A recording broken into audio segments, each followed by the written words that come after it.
मेरे साथ ऐसा क्यों हो रहा है भगवान परशुराम? मेरी विद्या, मेरा साहस, मेरा सामर्थ्य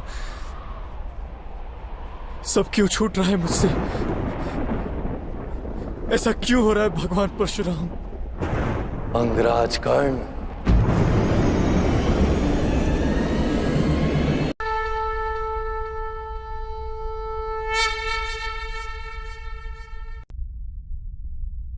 भगवान परशुराम के शब्दों को स्मरण कीजिए। जाओ कर्ण, जीवन में एक समय ऐसा आएगा जब तुम्हारे लिए परीक्षा का सबसे बड़ा क्षण होगा। तो उसी क्षण तुम्हारी विद्या तुम्हारा साथ छोड़ देगी, लुप्त तो हो जाएगी, तुम्हारे किसी काम नहीं आएगी। जो विद्या नीति के मार्ग पर चलकर प्राप्त की जाती है, संकट के समय में साथ छोड़ देती है। ये भगवान परशुराम का श्राप नहीं अंगराज, प्रकृति का नियम है। किंतु मैंने अथक श्रम किए थे विद्या प्राप्त करने के लिए वासुदेव। फिर मुझे क्यों मेरी विद्या का विस्मरण हो गया?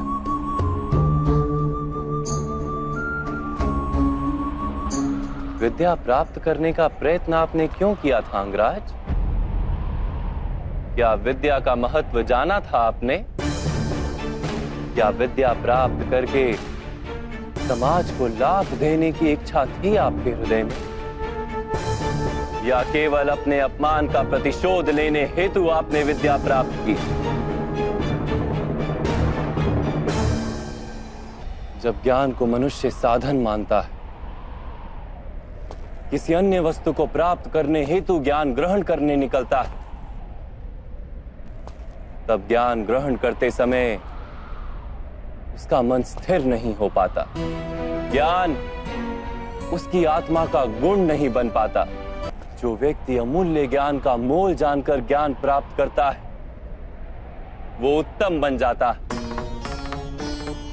किंतु जो व्यक्ति कुछ और प्राप्त करने के आशय से ज्ञान प्राप्त करता है,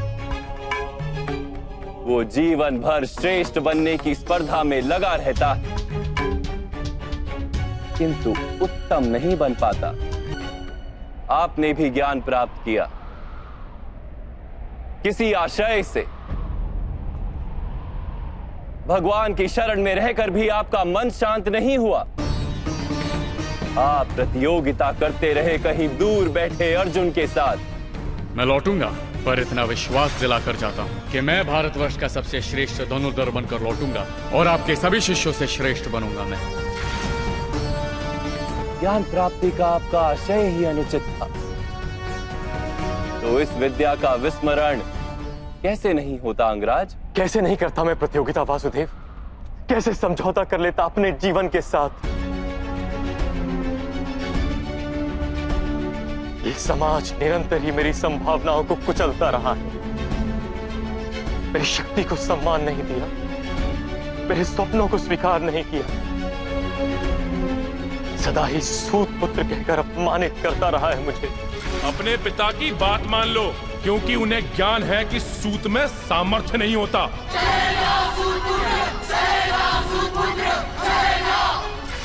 ईश्वर की दी हुई संभावना मनुष्य का अधिकार है वासुदेव, और यह समाज किसी को उसके अधिकार से किस प्रकार वंचित कर सकता है?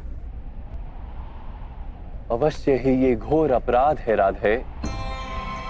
जाति पाति का भेद करना और इन मिथ्या भेदों के आधार पर किसी मनुष्य को या समाज के किसी भाग को अधिकार से, अवसर से, संपत्ति से या सम्मान से वंचित रखना मानवता के विरुद्ध है। तो फिर मेरा क्या दोष है वासुदेव? यदि मेरे मन में असंतोष जन्मा, यदि मैंने प्रतियोगिता की, यदि मैंने बलपूर्वक अपना अधिकार प्राप्त करने का प्रयत्न किया, तो मेरा क्या दोष है वासुदेव?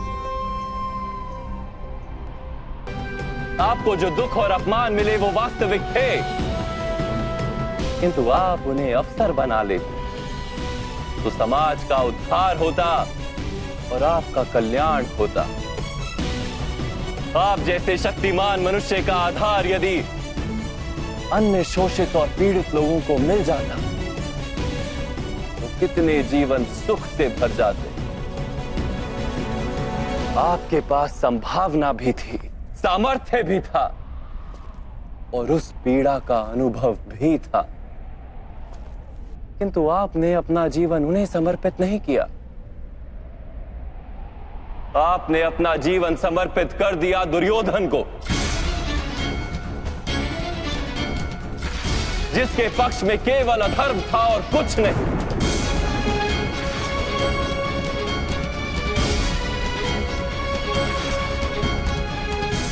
अब देखिए अपनी स्थिति।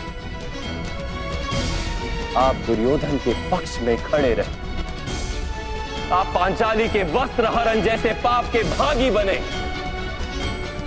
आप अपनी माता का सम्मान नहीं कर पाए, अपने ही भाइयों के 2-2 पुत्रों की हत्या की आपने, और आज अपना धर्म गंवाकर, अपनी विद्या गंवाकर, अपना संतोष गंवाकर अपने ही अनुज के हाथों मरने के लिए सज्ज खड़े।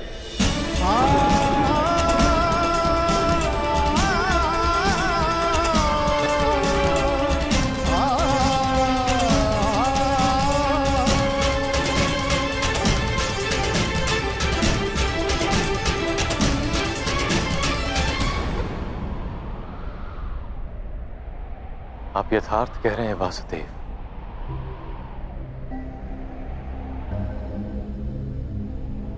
किंतु मैं मित्र दुर्योधन के उपकारों का विस्मरण नहीं कर सकता। कौन सा उपकार राधे? क्या आपसे मित्रता करने के पश्चात दुर्योधन ने समग्र हस्तिनापुर के सूतों और पीड़ित मनुष्यों को विद्या का अधिकार दे दिया? क्या उसने सारे पीड़ित और शोषित समुदाय को अपना लिया? नहीं, नहीं राधे, उसने केवल अपने लाभ हेतु आपसे मित्रता की। आपके हृदय में अर्जुन के प्रति जो प्रतिस्पर्धा थी, उसके कारण आपसे मित्रता की। यदि आपने अपने दुखों का त्याग करके समाज के दुखों को अपनाया होता तो दुर्योधन की मिथ्या मित्रता का सत्य आप जान पाते। यदि दुर्योधन के हृदय में उपकार की भावना होती तो आप उसके माध्यम से संसार के पीड़ितों को लाभ करवा पाते। वास्तव में उसे सारे अधर्मों और अपराधों से मुक्त करवा पाते, किंतु आपने सत्य जाना ही नहीं। आप पर किए गए उपकारों का वास्तव में कोई मूल्य ही नहीं था। मैंने जीवन भर पीड़ितों और वंचितों को दान दिया है वासुदेव। अपनी संपत्ति में से अपने पास कुछ भी नहीं रखा। धन दान का वास्तविक लाभ दानी को होता है, दान प्राप्त करने वाले को नहीं। आपने यदि अपने सामर्थ्य का उपयोग अपने जैसे पीड़ितों को स्वतंत्रता दिलाने के लिए किया होता तो सबको लाभ होता राधे। आप कहते हैं कि समाज ने आपकी संभावनाओं का नाश कर दिया, किंतु ईश्वर द्वारा दी गई उन संभावनाओं का मूल्य तो आपने जाना ही नहीं।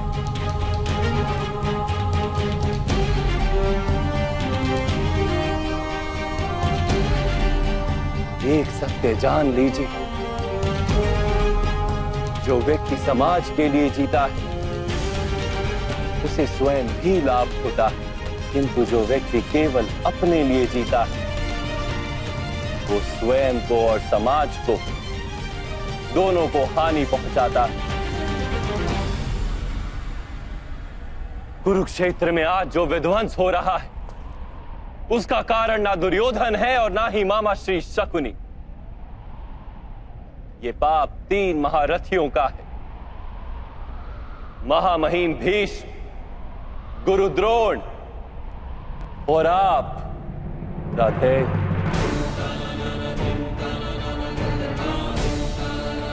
आप तीनों ने यदि अपने माने हुए धर्म का त्याग करके समाज के कल्याण का विचार किया होता, दुर्योधन को सहायता नहीं दी होती, तो ये युद्ध ही नहीं होता।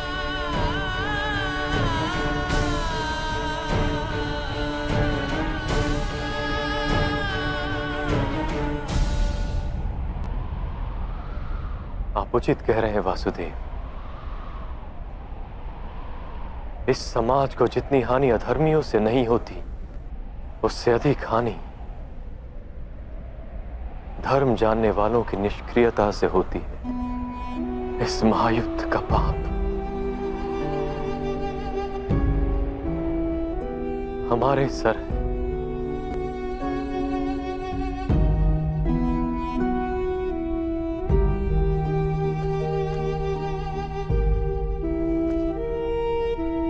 अब समय है राधे,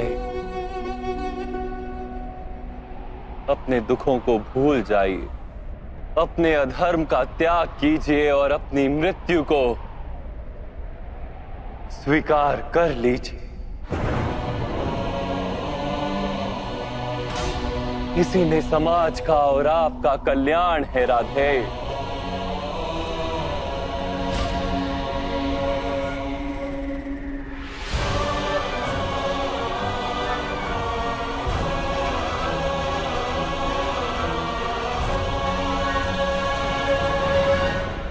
मैं आपका आदेश स्वीकार करता हूं वासुदेव,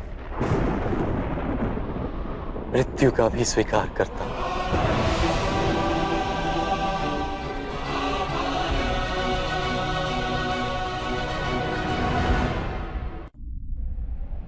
मेरी माता कुंती से कहिएगा कि वो मुझे क्षमा कर दे, और पांचाली से कहिएगा मैंने अपना रक्त बहाया है, उसके अपमान के लांछन को धोने के लिए। बस एक प्रश्न है वासुदेव, क्या मेरे सामर्थ्य का परिचय कभी भी नहीं हो पाएगा?